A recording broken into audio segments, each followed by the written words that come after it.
Ratha Saptami day blog. Hello all, welcome to my channel Naidu creates.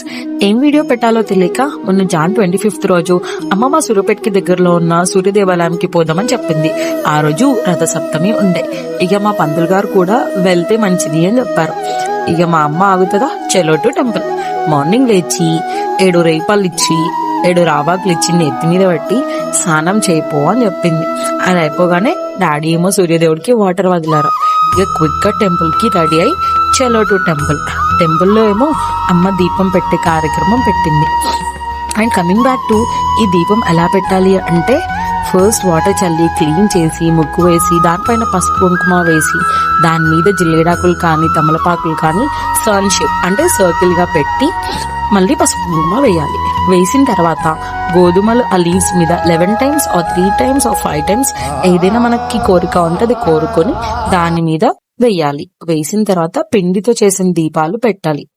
దీపంలో నెయ్యి లేదా 9 oils ఉండే బాటిల్ ఉంటది. మన సూర్యాపేట తెడ్ల పాండురంగ గారి సన్స్ చాలా ఫేమస్ అండో ఈ పూజా ఐటమ్స్ కి.